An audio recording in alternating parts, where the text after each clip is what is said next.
Okay, so our next experiment is we have to determine the temperature coefficient of resistance for platinum using a Carry-Foster bridge and a platinum resistance thermometer. Okay, you can see the aim of this experiment is we have to find the temperature coefficient of a metal, particularly platinum, using this a Carry-Foster bridge and a platinum resistance thermometer. So in this aim, you can see what we have to find is we have to find temperature coefficient of resistance.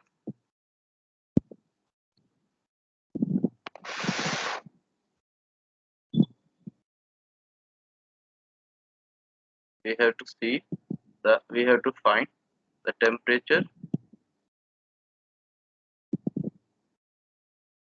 coefficient of resistance. कोई बता सकता है temperature coefficient of resistance क्या होता है?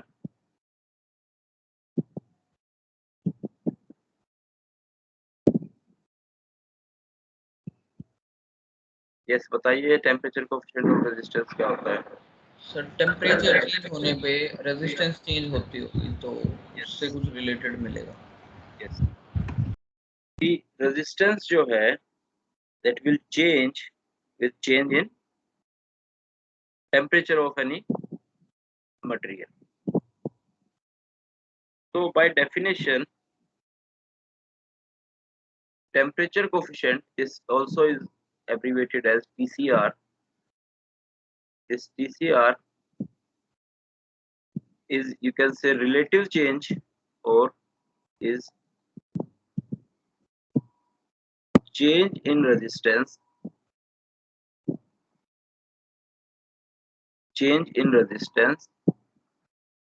per degree of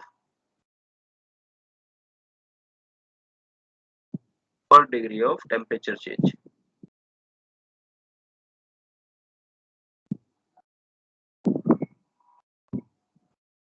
That means resistance of any material is dependent on temperature. Either it can depend directly on temperature or it can depend inversely on temperature.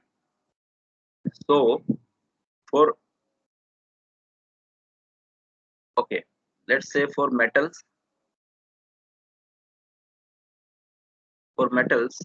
resistance क्या होता है? Resistance increase होता है decrease होता है metals के साथ?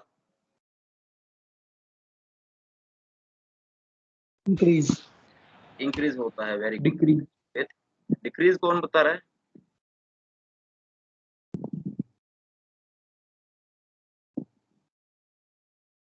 For metals, resistance increases with increase in temperature, while for semiconductors and for insulators,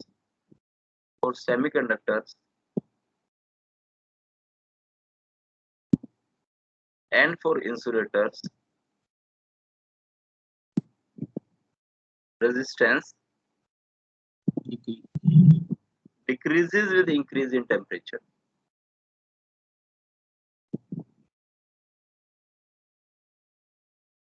okay, तो ये दो स्टेटमेंट्स मैंने आपको दिया. For metals, resistance will increase with increase in temperature, while for semiconductors and for insulators, resistance will decrease with increase in temperature. ऐसा क्यों होता है? See, resistance is, how you can define resistance of electrical resistance of any material. How you can define resistance?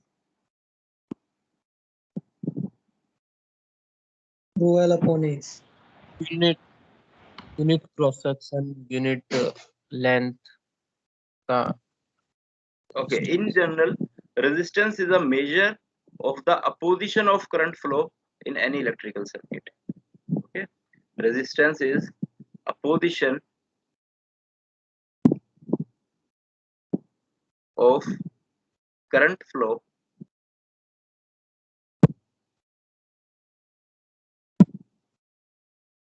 current flow through material. Okay, right. But before going into resistance, you have to see how electricity, how current passes through a material. Let's say this is your resistor or any material of this shape. Then, of course, this resistance, or you can say conductivity, this conductivity, electrical conductivity, is directly proportional to number of free electrons, right? For metals, we have large number of free electrons, so metals have good electrical conductivity. But for semiconductors and for insulators, we have limited number of free electrons, so the conductivity is very low. And conductivity and resistance are inversely proportional. You can see this conductivity is inversely proportional to resistance. More is the resistance, less will be the conductivity, and vice versa. So, if I write for metals, large number of free electrons are available. Large number of free electrons are available. Hence, the resistance will be low. Resistance will be low, and hence conductivity will be high. Similarly, for semiconductors, as well as in this case for insulators also, limited number of free electrons will be there.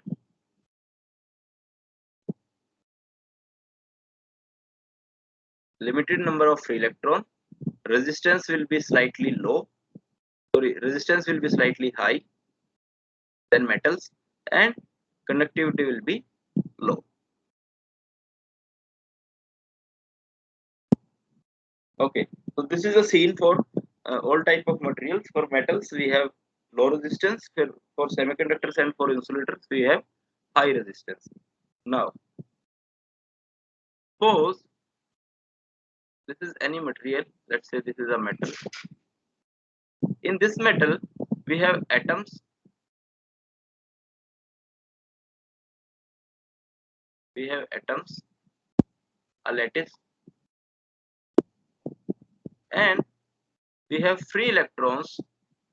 We have free electrons which will be passing through this material. If we apply potential on the ends of this, if we apply potential on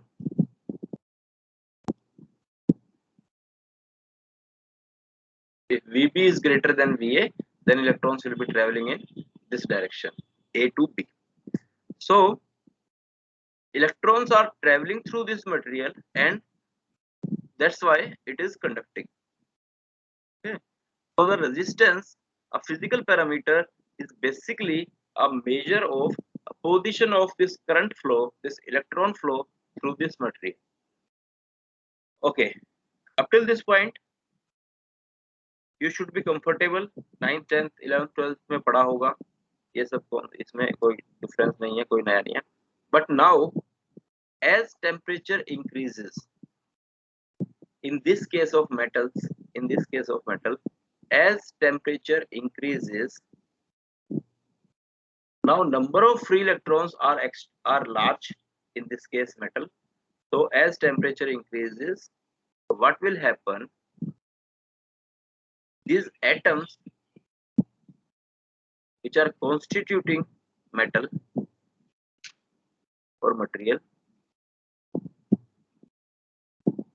इस material में जो atom है, they will start oscillating vigorously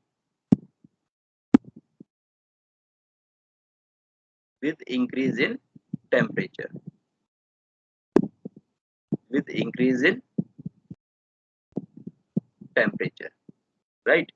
So now the path of this electron will be more disturbed. These atoms which is constituting this material will start oscillating on their own mean position more vigorously with increase in temperature, and the movement of these electrons will be affected. Because of that, the resistance, which is defined as opposition of charge carriers, opposition of motion of charge carriers, will increase. तो जैसे temperature बढ़ाएंगे आप, जो atom है वो vibrate करने लग जाएंगे अपनी पोजीशन पे मोर विगरसली. ओके, तो जो इलेक्ट्रॉन पास होना है इस मटेरियल के through, they will face more resistance because of this oscillations of this vibrations of these atoms, right? So from this picture you can say that yes, the resistance of metals basically will increase with increase in temperature. Okay, right? Simple hai, koi issue nahi hai. So from this picture we have established that resistance of good conductors, resistance of metals which have large number of free electrons, will increase with increase in temperature.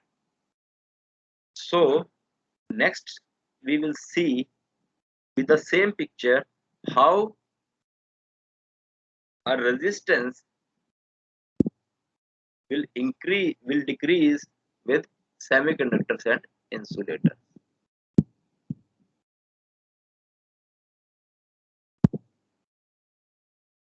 See, in case of semiconductors and insulators, the problem is that they do not have a large number of free electrons which will conduct electricity, which will conduct current flow. Current. So in these cases, the limitation is because of the number of free electrons. But with increase in temperature, okay, and those electrons are actually bounded very tightly with their atoms in these particular cases, while in case of metals those electrons were very freely bound to their respective atoms, so they can behave like a free electrons. But in these cases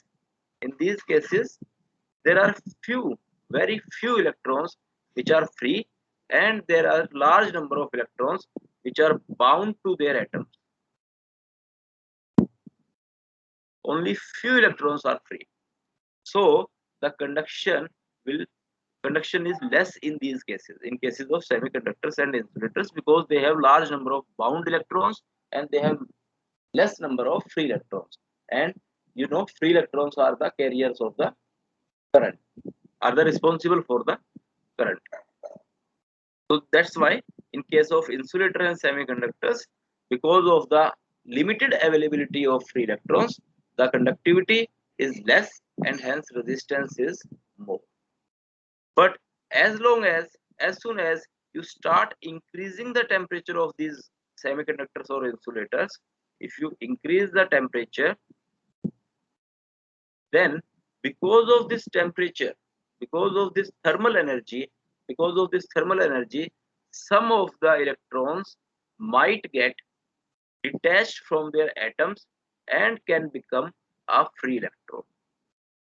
So what I am saying is, with increase in temperature in these type of materials, semiconductors and insulators, with increase in temperature, some bound electrons can be made free electrons. Okay?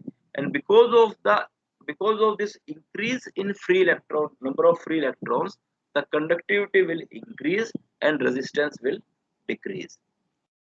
So let's say at any temperature T0, the resistance was R0 and conductivity was C0. So at temperature T1, which is greater than T0, the resistance will decrease. The resistance will decrease and hence conductivity will increase, because at this temperature T1 the number of free electrons are greater than the number of free electrons at temperature T0. So in this way you are not consider, of course atoms will start vibrating at a higher uh, atoms will start vibrating at a higher vibrational energy, but still the increase in number of free electrons will have larger impact on the resistance as well as conductivity in these cases. So for semiconductors and insulators, with increase in temperature the resistance will decrease. The resistance will decrease because increasing temperature is actually, you can say, increasing temperature is actually creating more free electrons, and these free electrons are responsible for conductivity. Responsible for conductivity. So if conductivity is increasing, that means resistance will decrease. Okay. So we have seen that for metals,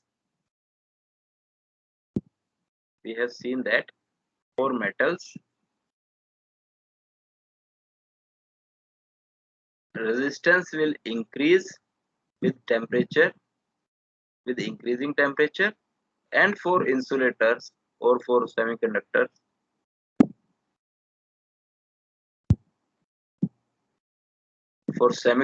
and insulators, resistance will decrease with increasing temperature, right?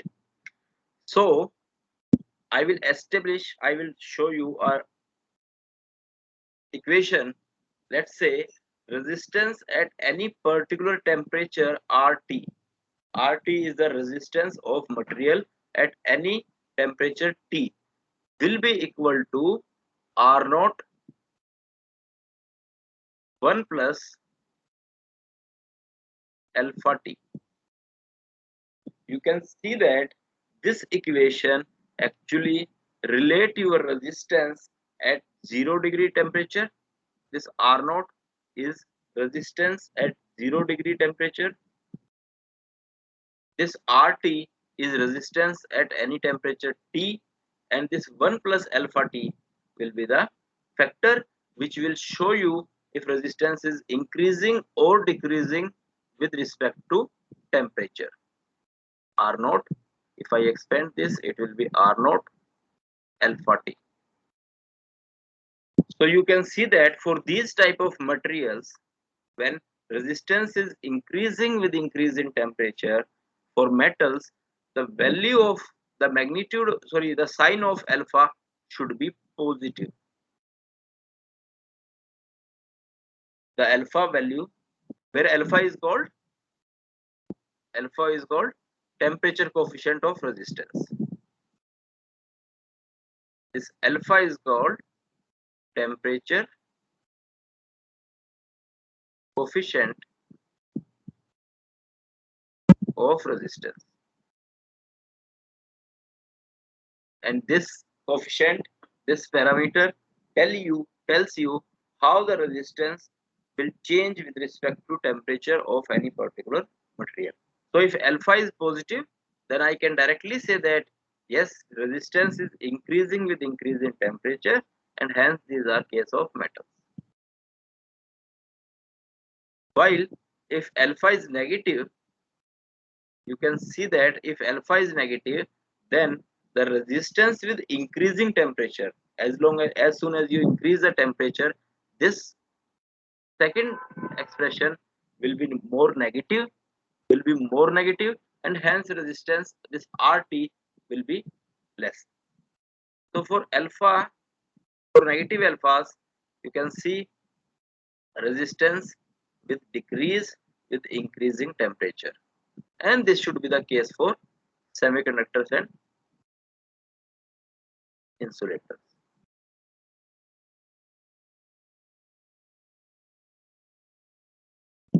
Okay, so this Okay. temperature coefficient, this alpha we have to find, this alpha we have to find for platinum. Alpha for platinum. Now, as you can see, platinum is very good material and is very good conductor of electricity and have very low resistance. So we are expected to arrive at a positive alpha. So how we can find this alpha, this temperature coefficient for platinum? This will be a quite simple exercise. This will be a quite simple experiment. From physics point of view, it is very simple. What you will do is you will take a wire of platinum. Okay. In simple words, you will take a wire of platinum. You will measure its resistance at 2 or 3 different temperatures. You can change the temperature of this wire by inserting this wire into cold water, into room temperature water and into heated water. आप इसको एक beaker में डाल देंगे इस wire को. Of course this wire is encapsulated in a glass tube. Damage बचाने के लिए इसको ग्लास ट्यूब में रखा गया है. तो उसको उस ग्लास ट्यूब को you will insert in cold water, you will insert at room temperature water and you will insert in high temperature water. So you can have these three values, three different resistances at this temperature. Of course you have to measure the resistance of this platinum wire with respect to temperature. Okay, एक temperature T1 पे रखा, cold water में रखा and उसका resistance measure कर लिया. T2 पे रखा, उसका रेजिस्टेंस मेजर कर लिया. T3 पे रखा, उसका रेजिस्टेंस मेजर कर लिया. Okay, and with the help of these resistances, with these observations, with the help of these observations, you can see that. Okay, let's call your R1 is equal to R0 1 plus alpha T1. Okay, and your R2 is your R0 1 plus alpha T2. And you have third observation also, but I don't require that. R0 alpha T1 and R0 plus R0 alpha T2.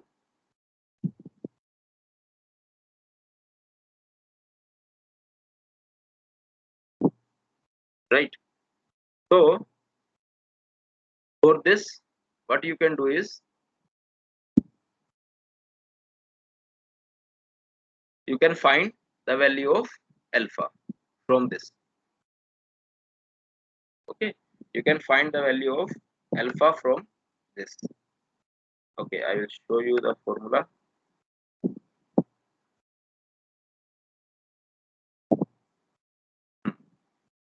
यही same है. Resistance of wire at temperature T1, R1 will be equal to R0 1 plus alpha T1. Resistance of wire at temperature T2, R2 is equal to R0 into 1 plus alpha T2. So if I solve this, this will be something like this. Okay, कर लेते हैं तो solve हो जाएगा. So this will be, if I subtract 2 from 1. Okay, कैसे भी कर सकते हैं, कोई इशू नहीं होना चाहिए. R1 minus R2 will be equal to R0 alpha T1 minus T2.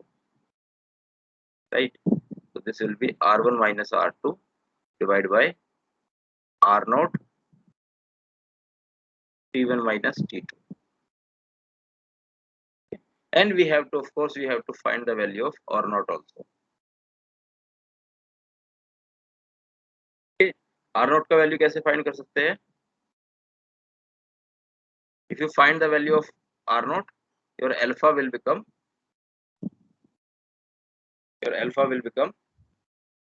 something like this: R2 minus R1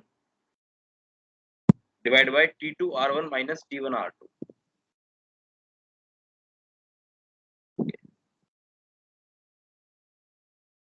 उन्होंने लिखा है the formula for calculating this will be T2 R1 minus T1 R2. Sir नीचे तो are note नहीं था ये। हाँ, इस R नोट का वैल्यू इसमें इंसर्ट करना होगा। नहीं, इससे नहीं आएगा डायरेक्टली। R नोट का वैल्यू आपको होना चाहिए। ओके, लेट मी सी इसमें क्या है। R3 भी अगर रखते तो क्या R सर नोट का डिवाइड वैल्यू करके तो हो जाएगा सर, डिवाइड करते सर इक्वेशन 1 डिवाइड इक्वेशन 2 तो आ जाएगा डायरेक्टली। हाँ, ऐसे भी कर सकते थे। If I divide, okay, this if I divide equation 1 by 2, R1 by R2 will be equal to 1 plus alpha T1 divided by 1 plus alpha T2. So if I cross multiply this will be R1 plus alpha R1 T2 equal to R2 plus alpha R2 T1. Okay, so if I solve this further, this will be R2 minus R1. I am taking this R1 on right hand side, will be equal to alpha common R1 T2 minus R2 T1. And from this you can see this will be the value. Okay, so instead of subtracting we have to divide this.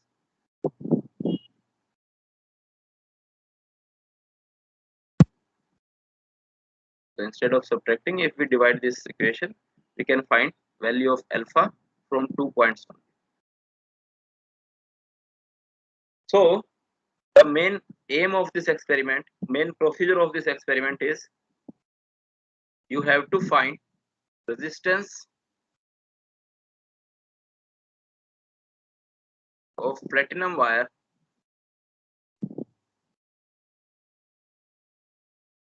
with respect to temperature. With respect to temperature. That's it. Okay. So this will be the main procedure for this experiment. But now, as you can see, the resistance of this platinum wire, is very low. So we cannot measure it directly.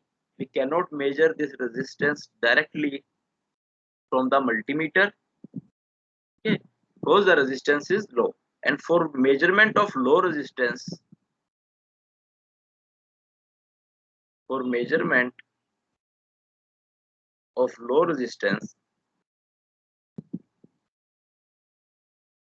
we can use is Carey-Foster's bridge.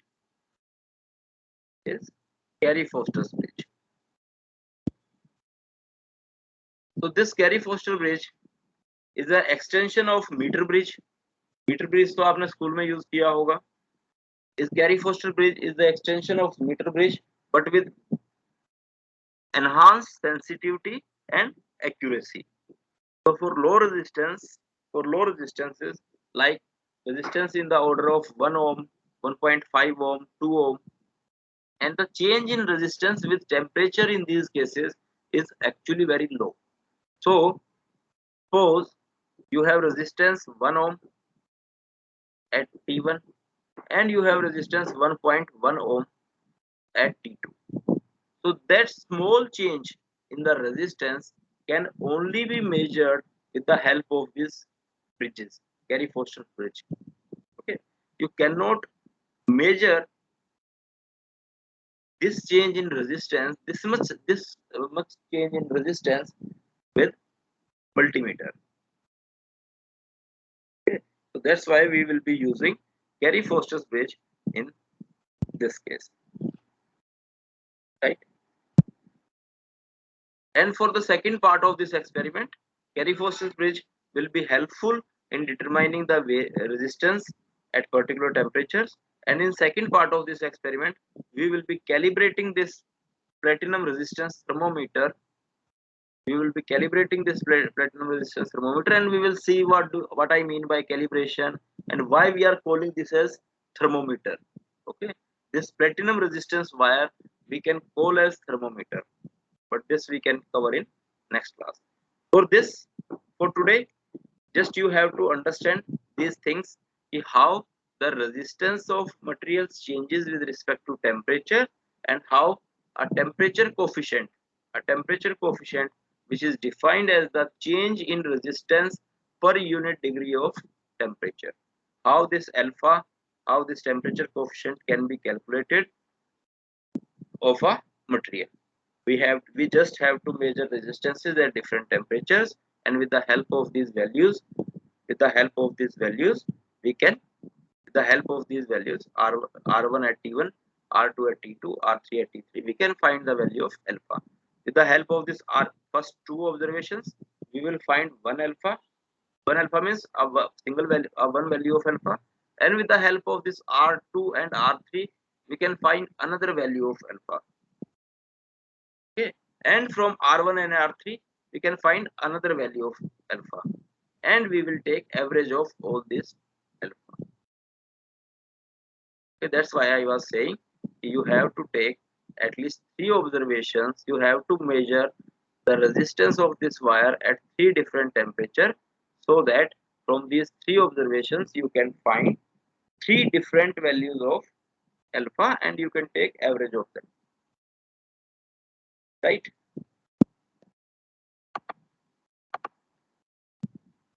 So in next class we will see